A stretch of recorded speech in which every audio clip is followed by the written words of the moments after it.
Hey everyone, welcome in CLAT point and let's start today's the Hindu news discussion जो कि CLAT AILET CLAT PG NLS SET and other law entrance test के लिए important है।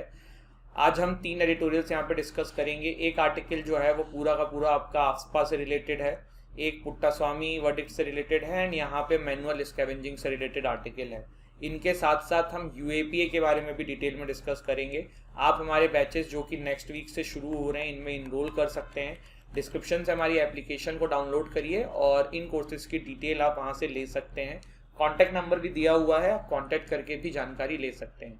तो ये AFSPA से related article है पूरा, इसको डिटेल में डिस्कस किया जाएगा। आफ्सपा जो है ना, ये आर्मी को, सेंट्रल एंड स्टेट पुलिस को ये पावर देता है कि ऐसे एरिया जहां पे आफ्सपा लगा हुआ है, आफ्सपा लगा कहाँ होता है, डिस्टर्ब्ड एरियाज में लगा होता है। आफ्सपा की फुल फॉर्म होती है armed force special power act. तो डिस्टर्ब्ड एरियाज जो है ये आपकी गवर्नमेंट घोषित करती है और उसके बाद वहां पे अगर आफ्सपा लगा होता है तो वहां की आर्म्ड फोर्सेस, सेंट्रल फोर्सेस और जो आपकी पुलिस है उनको ये पावर मिलती है कि जरूरत पड़ने पे वो किसी को शूट टू किल कर सकते हैं, हाउसेस को सर्च कर सकते हैं, किसी की प्रॉपर्टी को सीज कर सकते हैं। अगर आर्म फोर्सेस को ये लगता है कि जो बंदा है जिसके साथ वो ये कर रहे हैं वो इंसर्जेंसी कर सकता है, वो मिलिटेंट है या फिर वो देश की सोवरेनिटी के लिए कुछ खतरनाक कुछ ऐसा कर सकता है, तो वहां पे ये चीज जो है ये पावर आर्मी को, state and central police officers को देती है। मैंने बताया आसपा जो है वो मिलिटेंसी, इंसर्जेंसी के केसेस में इन्वोक किया जाता है। Arrest a person without A warrant, जो कॉग्निजेबल ऑफेंस करने वाला हो, यहाँ पे ये पावर भी मिलती है। What is cognizable offence? Cognizable offence मतलब जो हीनियस टाइप के क्राइम होते हैं। अगर जिन जगहों पे आफ्सपा लगा हुआ है, जो जगहें डिस्टर्ब एरियाज में हैं, वहां पे अगर कोई बंदा कॉग्निजेबल ऑफेंस करना वाला होता है तो भी उसको अरेस्ट किया जा सकता है विदाउट अ वारंट। इसके अलावा ये आर्म्ड फोर्स को लीगल इम्यूनिटी देता है कि अगर उन्होंने इस सब चीज के अंदर कुछ किया, ऐसे डिस्टर्ब्ड एरियाज में आर्म्ड फोर्स ने अपनी पावर का यूज करके कुछ किया और कल को वो पावर का यूज थोड़ी गलत जगह पे हो गया, बाय द वे इन्होंने किसी गलत बंदे को पकड़ लिया, कुछ ह्यूमन राइट वायलेशन हो गया, तो इनको यहाँ पे इम्यूनिटी है, कोई भी आप पे क्वेश्चन नहीं कर सकता है अनटिल एंड अनलेस गवर्नमेंट जो है उस चीज के लिए अलाउ ना करे। इसके बाद थोड़ा सा हिस्टोरिकल बैकग्राउंड देखते हैं arm force special power act का। देखिए ये बहुत ही एक आपको आश्चर्यचकित करने वाला बात लगेगा कि हमारे देश में आफ्सपा का जो आप कह सकते हो कि क्रिएशन है ना, वो ब्रिटिश एरा में हुआ था और ब्रिटिशर्स भारतीयों को दबाने के लिए इस लॉ का यूज करते थे। आज की डेट में one of the biggest criticism of AFSPA जो है ना वो यही है कि भैया अब तो देश आजाद हो गया है, अब आपको किसको दबाना है, अब आप क्यों कर रहे हो? ब्रिटिशर्स ये करते थे, समझ में आ रहा था वो दबाने के लिए करते थे, वो हमारा शोषण कर रहे थे। अब हमारे देश जब आजाद है तब हमें इस तरीके के कानून की क्यों जरूरत? तो आफ्सपा जो है देखिए पहली बार इनेक्ट किया गया था क्विट इंडिया मूवमेंट के दौरान, जब महात्मा गांधी और हमारे ऑल लीडर्स को अरेस्ट करने के लिए ब्रिटिशर्स ने इस कानून को लाया था। तो day after the launch of Quit India Movement, अगस्त 8 1942 को ये मूवमेंट जो है वो लीडरलेस बन गया था, क्योंकि ये आफ्सपा लगा के आपके जो ब्रिटिश उस समय सरकार थी, जो ब्रिटिशर्स थे, उन्होंने हमारे लीडर्स को जेल के अंदर डाल दिया था। महात्मा गांधी, जवाहरलाल नेहरू, पटेल साहब, काफी सारे और भी लीडर्स थे जिनको जेल में इस एक्ट को लगा के डाल दिया गया था। इसके अलावा देखिए जो वॉइस रॉय थे उस समय वो लिथिंगो थे, तो उन्होंने arm force special power ordinance 1942 यहाँ पे लगाया था। इसके बाद इसी को मद्देनजर रखते हुए हमारे देश में जब आजाद हुआ तब हमारे जो लेजिस्लेटिव असेंबली में जितने भी मेंबर्स थे उन्होंने यहाँ पे आप कह सकते हो कि इसी को बेस लेके ये जो आफ्सपा है इसको लेके आया गया। और ये लाने का कारण क्या था? देखिए कारण ये था कि देखिए Bengal, Assam, east Bengal, United Provinces, ये सब हमारे देश में हमने इंक्लूड किए थे, कहीं पे पार्टीशन हुआ था, तो जिसके चलते काफी सारी इंसर्जेंसी इंटरनल देखी जा रही थी। तो इंटरनल जो कॉन्फ्लिक्ट थी हमारे देश में उसको रोकने के लिए यहाँ पे इस तरीके की चीज को वहां से लिया गया। इसके बाद देखिए भारत में अगर हम स्टेट्स देखें जो अभी आफ्सपा के अंदर हैं, तो देखिए इधर जम्मू कश्मीर है आपका, ठीक है, और ये आपका जम्मू कश्मीर हो गया। फिर इधर आप देख सकते हैं अरुणाचल प्रदेश, फिर आप देख सकते हैं आसाम, मेघालय, नागालैंड। इसमें स्टार क्यों लगा हुआ है? मेघालय, नागालैंड, मणिपुर में मैं आपको बताऊंगा, मिजोरम। तो आप मैप में देख सकते हैं ये सारी जगह जो है जहां पे आफ्सपा अभी लगा हुआ है। इंडियन पार्लियामेंट ने आफ्सपा जो है किस तरीके से लाए थे हम देखते हैं। सबसे पहले देखिए अगर इतिहास देखा जाए तो arm force special power Assam and Manipur act आया था 1958 में। ये जरूरत ये पड़ी क्योंकि नॉर्थ ईस्टर्न एरियाज में इंसर्जेंसी देखने को मिल रही थी, जिसके चलते हुए सरकार को 1958 के आसपास जरूरत महसूस हुई और आसाम एंड मणिपुर के लिए इस एक्ट को लाया गया। अगर आपसे कोई पूछे कि भैया ये सरकार को पावर कहाँ से आ रही है कि वो आसपा जो है वो स्टेट्स में लगा रहा है या इस तरीके के एक्ट बना रहा है, तो यहाँ पे देखिए जो पावर है ना, हमारे कॉन्स्टिट्यूशन का आर्टिकल 355 देता है, जो बेसिकली कहता ये है कि गवर्नमेंट का ये काम है कि जो भी स्टेट है उसमें इंटरनल प्रॉब्लम्स ना आए, इंटरनल कॉन्फ्लिक्ट्स ना आए। तो यहाँ पे आर्टिकल 355 के थ्रू ये पावर लेते हुए सरकार ने arm force special power Assam and Manipur act 1958 लगा दिया। इसके बाद देखिए पंजाब एंड चंडीगढ़ में भी प्रॉब्लम देखने को मिल रही थी। क्यों मिल रही थी? क्योंकि खालिस्तान मूवमेंट बढ़ रहा था। तो काफ़ी सारे यहाँ पे खालिस्तान के सपोर्टर्स जो हैं वो काफ़ी समय समय पे डिस्टर्ब कर रहे थे पंजाब के रीजन को, जिसके चलते हुए 1983 में आफ्सपा जो है आपका पंजाब रीजन में भी लगा दिया गया। ऑल दो 2008 में इसको हटा दिया गया था क्योंकि खालिस्तानी मूवमेंट विद टाइम खत्म हो गया, और जिसके चलते हुए पंजाब रीजन में जरूरत फील नहीं हुई इस चीज़ के लिए। इसके बाद देखिए जम्मू एंड कश्मीर में 1990 के अंदर इसको लाया गया। इसके अलावा और भी बहुत सारे स्टेट्स हैं जहाँ पे बाद में, जैसे नॉर्थ ईस्ट स्टेट्स में पहले सिर्फ यहाँ पे 2 को इंक्लूड किया गया था, आसाम मणिपुर, फिर और भी नॉर्थ ईस्ट स्टेट्स इसमें डाल दिए गए थे। तो ये सब चीज़ें हैं। अब इसमें आफ्सपा के कुछ की प्रोविजंस देख लेते हैं। तो सबसे पहले देखिए governor of a state and central government, इन लोगों को ये पावर मिलती है कि वो किसी भी जगह को या पूरे स्टेट को या स्टेट के किसी पार्ट को डिस्टर्ब एरिया घोषित कर सकते हैं, और जो डिस्टर्ब एरिया घोषित हो जाएंगे वहां पे आप आफ्सपा लगा सकते हो। ठीक है। सेक्शन 3 जो आफ्सपा का है वो आपको ये बोलता है कि governor of a state can issue an official notification in the gazette of India, then the central government has the authority to deploy armed forces for assisting the civilian authorities. इसके बाद हमने देखा कि डिस्टर्ब एरियाज जो हैं वो किसी भी अगर एरिया को घोषित कर दिया गया by governor and central government, तो एटलीस्ट 3 महीने के लिए वो डिस्टर्ब एरिया की कैटेगरी में आएगा। और ये किसमें लिखा हुआ है? डिस्टर्ब एरियाज एक्ट ऑफ 1976 में इसके बारे में आपको मिलता है। फिर देखिए सेक्शन 4 ऑफ आफ्सपा जो है ये आर्मी ऑफिसर्स को स्पेशल पावर देता है कि वो किसी को शूट टू किल कर सकते हैं अगर उनको लगता है, वो किसी की प्रॉपर्टी सीज कर सकते हैं अगर उनको लगता है, तो वो किसी को रोक सकते हैं, कुछ भी जांच कर सकते हैं। और इसके लिए फिर इनको इम्यूनिटी भी मिली होती है, आप इनके ऊपर एक्शंस नहीं ले सकते हो जब तक सरकार से आप परमिशन ना लो।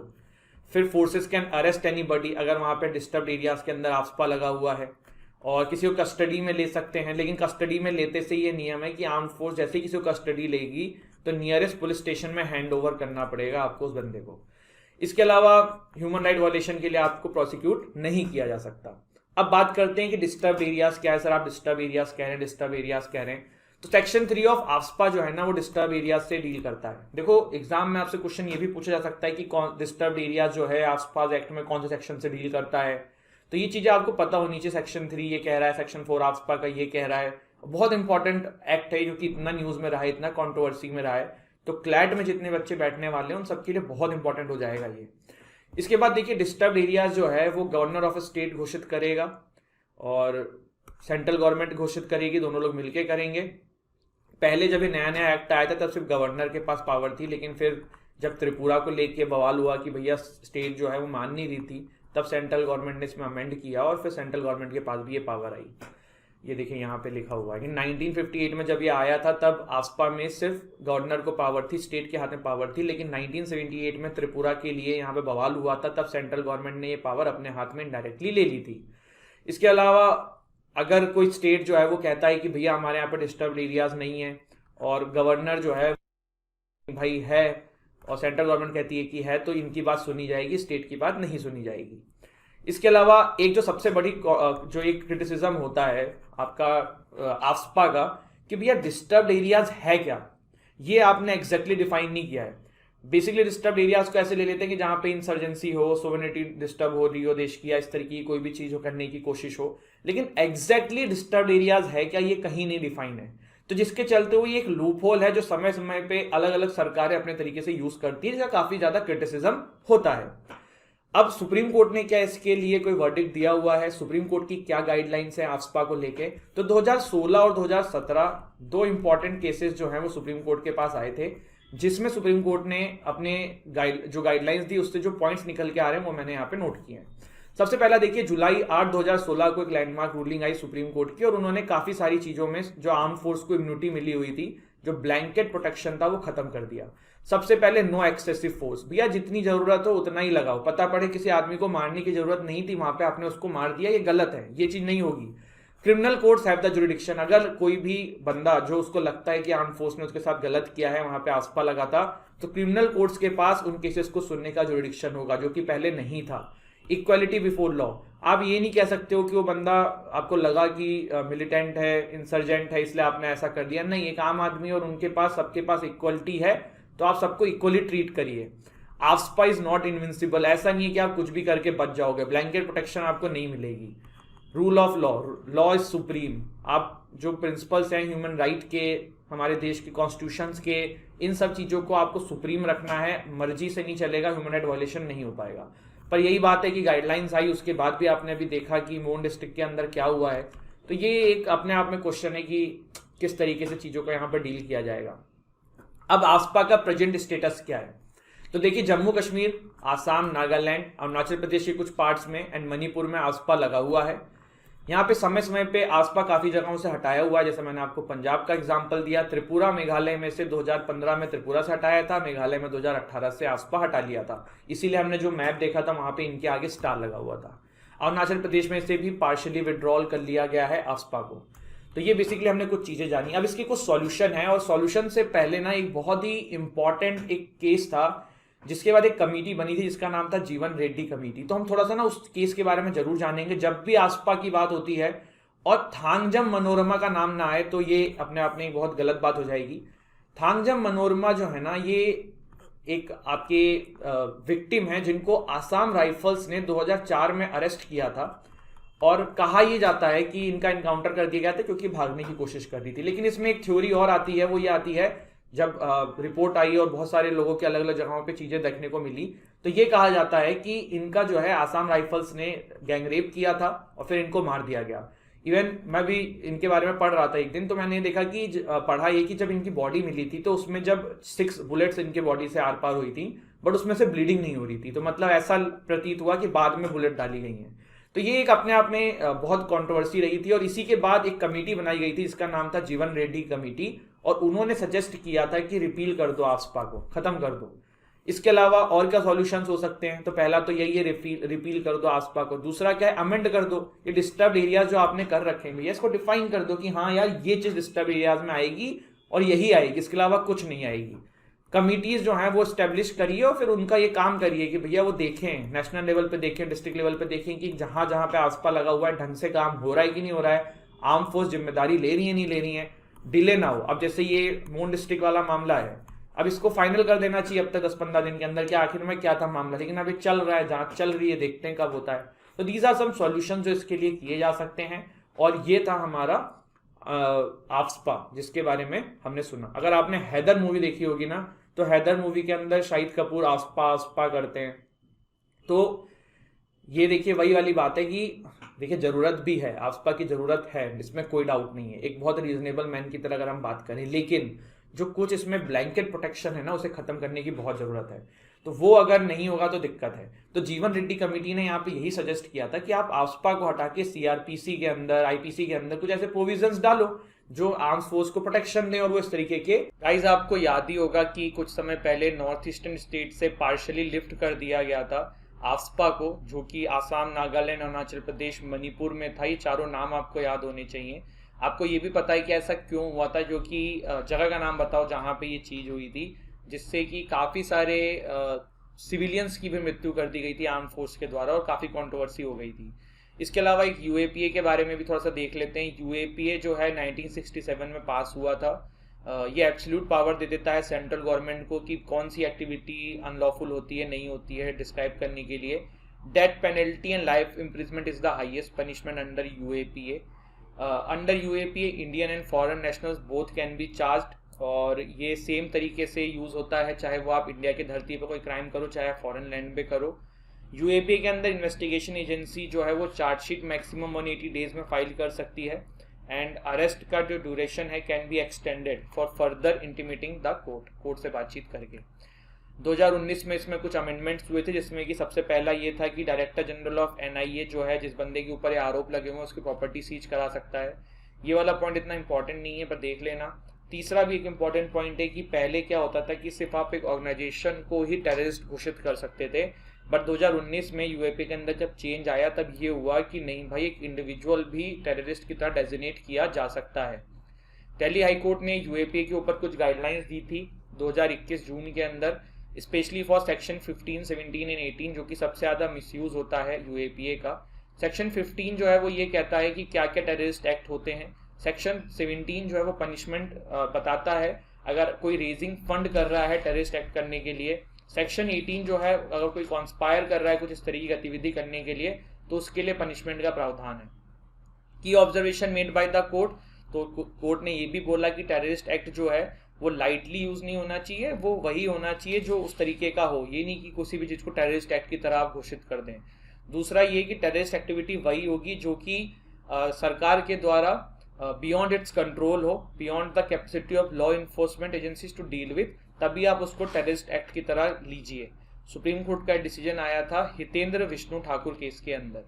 इसके बाद एक पुट्टास्वामी वर्डिक्ट का आर्टिकल आया है, तो इसमें ये हुआ है क्रिटिसिज्म कि उस वर्डिक्ट के बाद जो है राइट टू प्रिवेसी की बात जो थी वो खत्म ही हो गई है, डाटा प्रोटेक्शन बिल आ रहा था वो भी वापस ले लिया गया है, तो पूरा क्रिटिसिज्म है। थोड़ा सा उस वर्डिक्ट के बारे में देख लेते हैं। 9 जज का बेंच का ये वर्डिक्ट था, ये इंपॉर्टेंट है कितने जज का था, 9 जज का था सुप्रीम कोर्ट का ये वर्डिक्ट। केस का नाम था KS Puttaswamy versus union of India, justice KS Puttaswamy versus union of India, और इसमें आर्टिकल 21 के अंदर राइट टू प्रिवेसी का राइट आपको मिल गया था। अगला आर्टिकल जो था वो मैनुअल स्कैवेंजिंग से रिलेटेड है। मैनुअल स्कैवेंजिंग क्या है, ये डिफाइन किया जाता है removal of human excrement from public streets and dry latrines, cleaning septic tanks and gutters and sewers. अभी तमिलनाडु में एक अपडेट आया इससे रिलेटेड, तमिलनाडु ने नोटिफाई किया है provision of employment as manual scavengers and their rehabilitation act 2013। ये एक यूनियन गवर्नमेंट के द्वारा एक पर्टिकुलर रूल्स आए थे, लेकिन ये अलग अलग जो स्टेट्स थे उनको अपने तरीके से इम्प्लीमेंट करना था। तमिलनाडु ने नहीं किया था बट अब इन्होंने कर लिया है। इसके अंदर क्या है, इसके अंदर काफ़ी सारी लॉन्ग लिस्ट है। पहले तो यही है कि यार मैनुअल स्कैवेंजर्स का यूज़ नहीं करना है, बट अगर कोई ऐसी चीज़ लगती है जहाँ पे लगता है कि हाँ वो मशीन से चीज़ें नहीं हो पा रही हैं तो आप मैनुअल तरीके से चीज़ों को कर सकते हैं।